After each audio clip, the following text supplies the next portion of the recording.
Trust me, he is perfect. The man can find a flaw in any movie or show. Alright, I'll call you once it's done. Sorry about that. But anyway, let's get down to business. My name is Mr. Waller, and I got a job you might be interested in. I need you to break down a film, and in return, you get time off your sentence. So what do you say? So when do we start?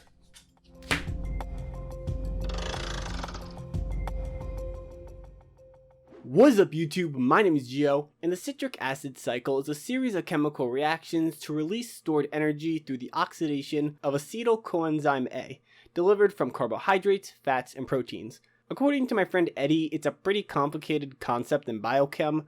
However, I think I'd have a better time explaining that than I would trying to make any sense of the plot for James Gunn's The Suicide Squad.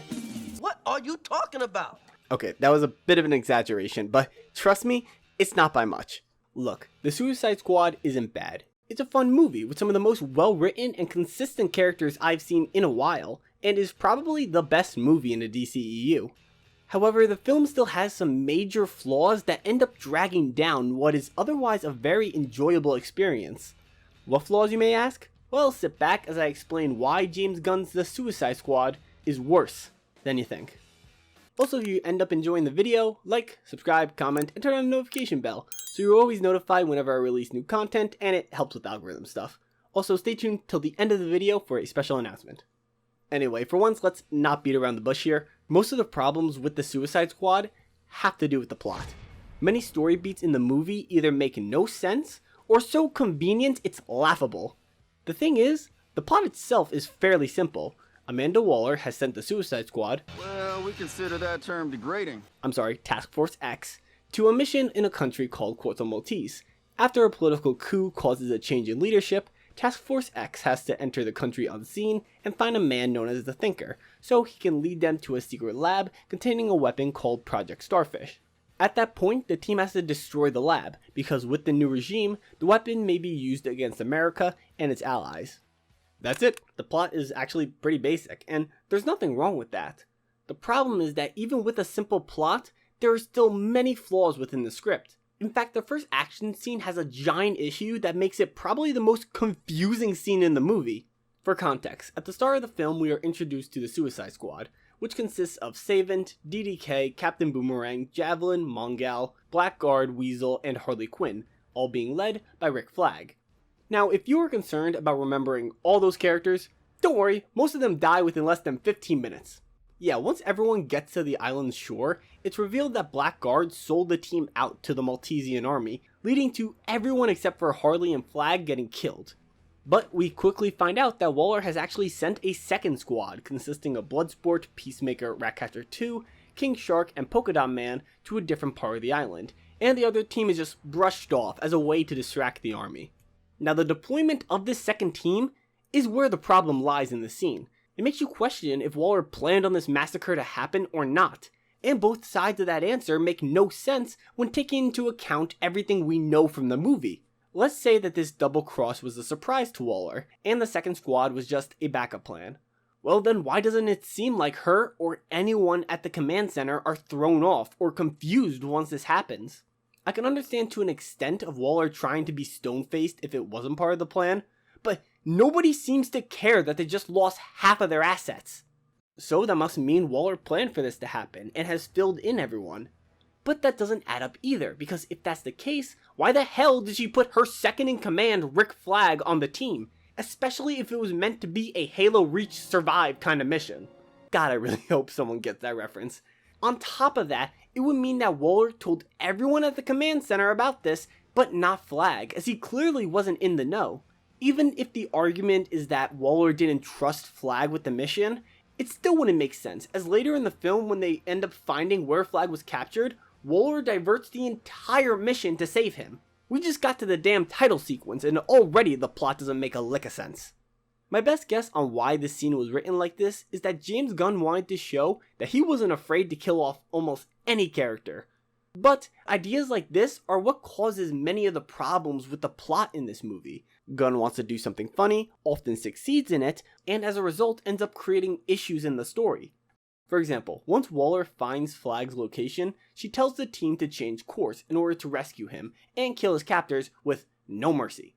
Now, from when we are first introduced to the second team, there is a firm rivalry established between Bloodsport and Peacemaker, with them practically having identical backstories and abilities.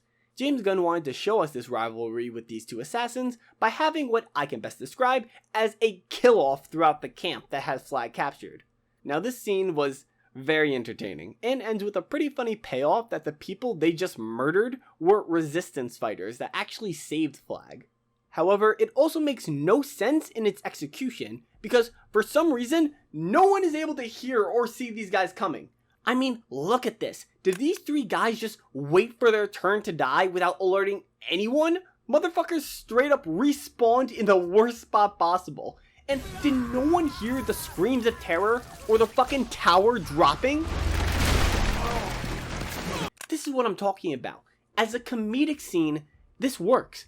But as a part of the overall plot, the way this plays out makes no sense whatsoever. Scenes like this are all over the movie, where the focus is more on the style or comedy rather than having a believable or consistent plot. Like in this scene, where Peacemaker, Flag, and Bloodsport all let themselves get captured so the other members of the team can escape with the Thinker.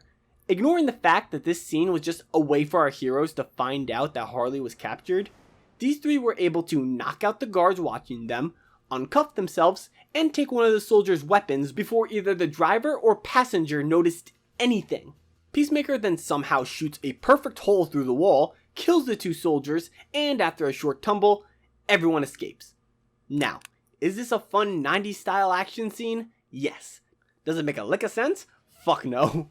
For one, it is incredibly lucky that the army only put 3 guards to watch these guys, because if they had just one more soldier, they would be able to at least alert the driver that something was going down. 2, how did it take so long for someone to notice the commotion that was happening in the back when you have a damn camera? They should be constantly checking that video feed to make sure everything is in order. Finally, this is not how a shotgun works. For those of you who don't know, shotguns normally use 3 kinds of ammo: birdshot, buckshots, and slugs. Birdshot and buckshots both shoot pellets that create a larger spread than the circumference of a barrel, while a slug is more like an actual bullet round with stopping power.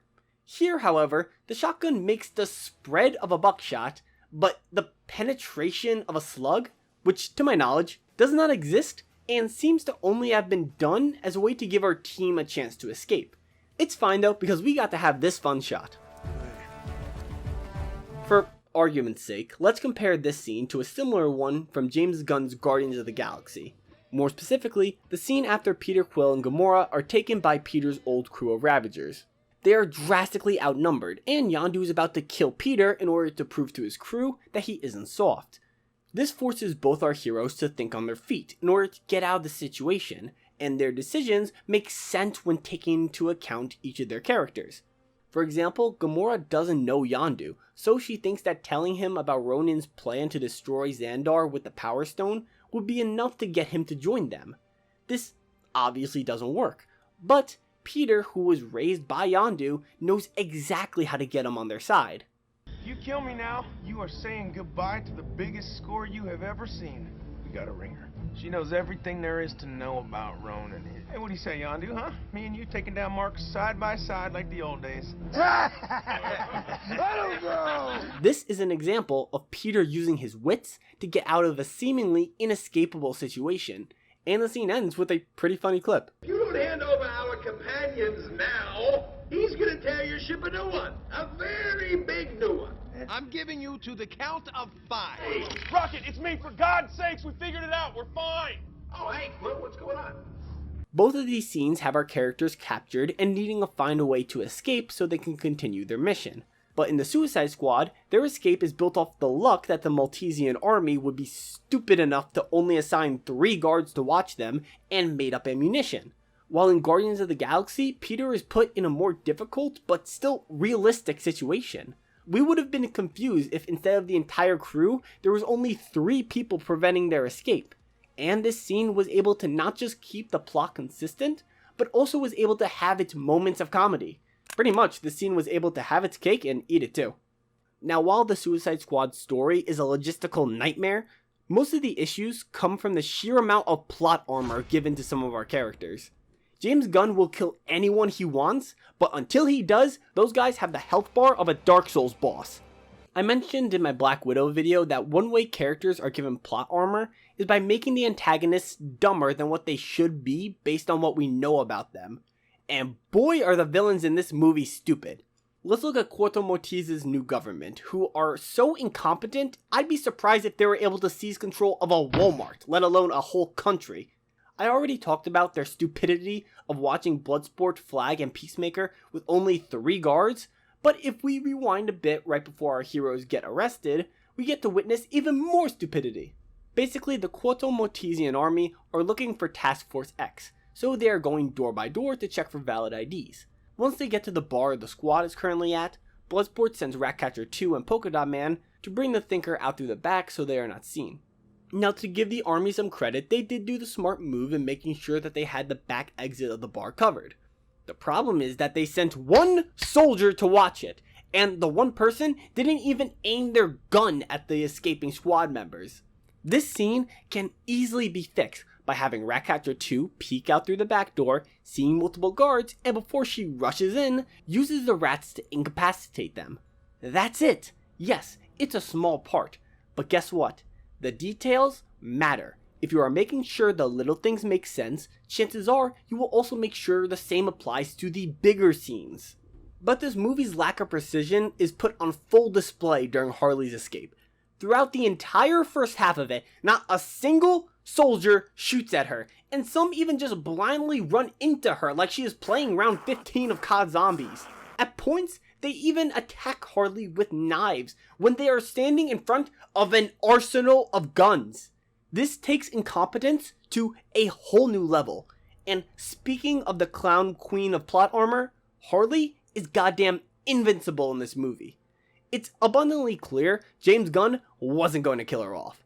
Going back to her escape scene, if we ignore the luck that she has of nobody shooting at her, we realize that even if the soldiers did, it would be pointless because Harley can dodge bullets. Look at how ridiculous this is. Stevie Wonder would have better aim than these jackasses. This isn't even the only time this happens. She and Flag in the opening battle are able to survive a D-Day style barrage of bullets on the beach.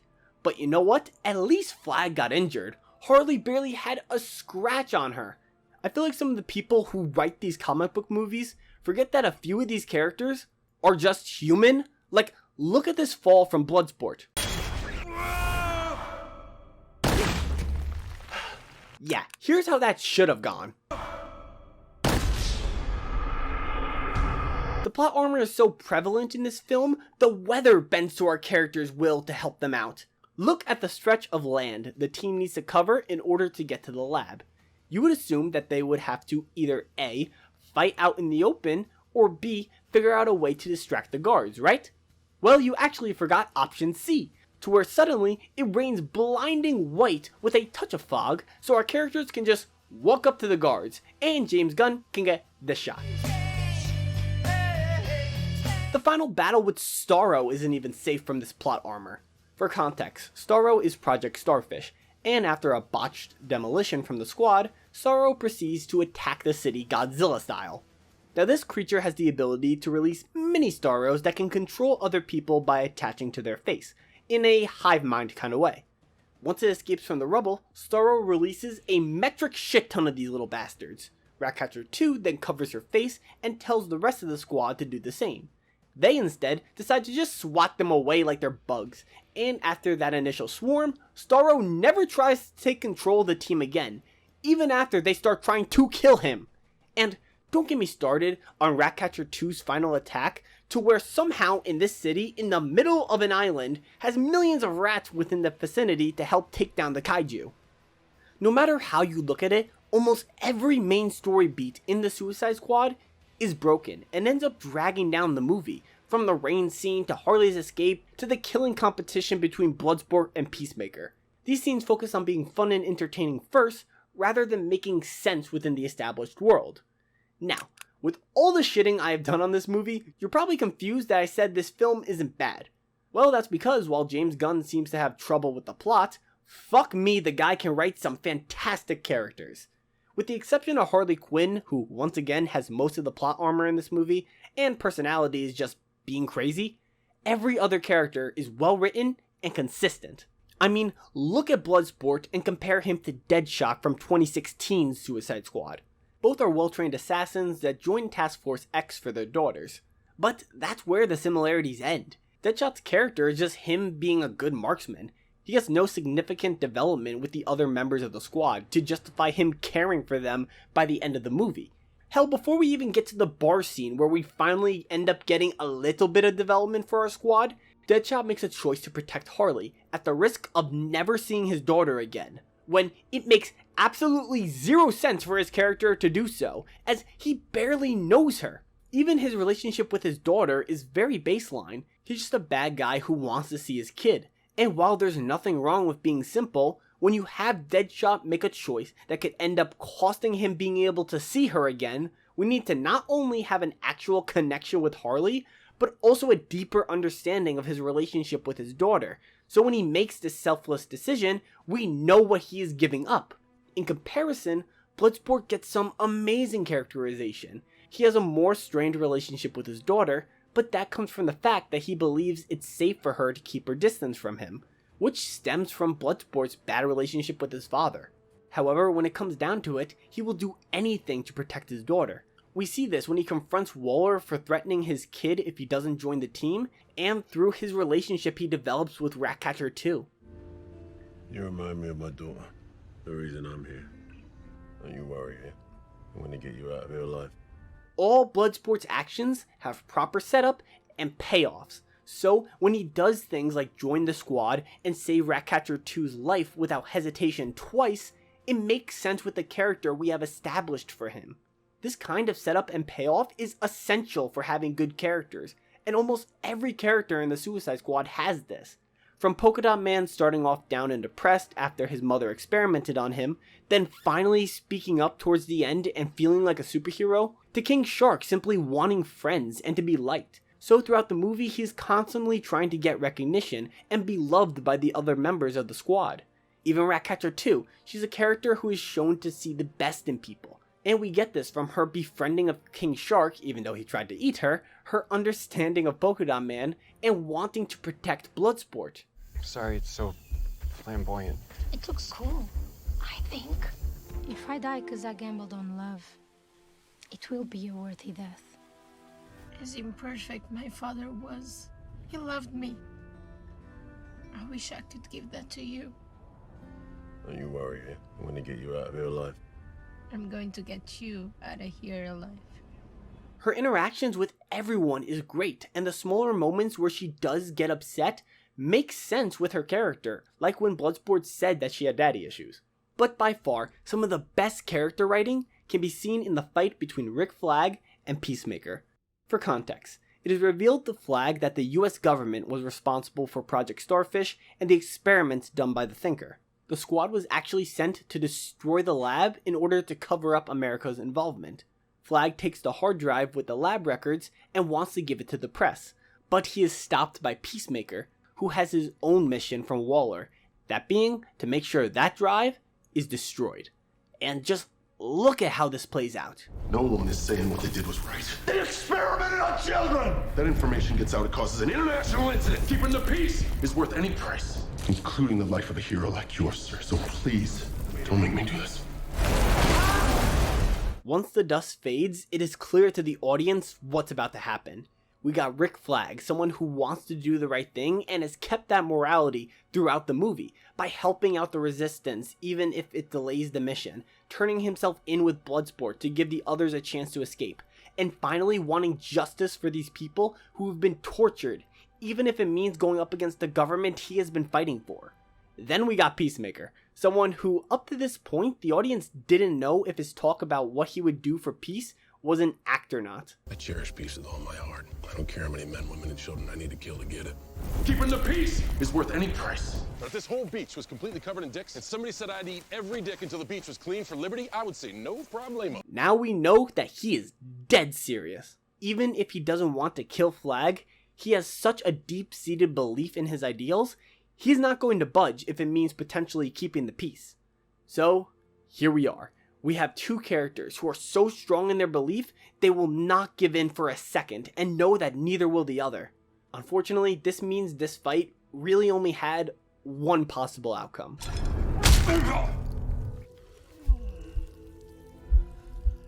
Peacemaker. What a joke.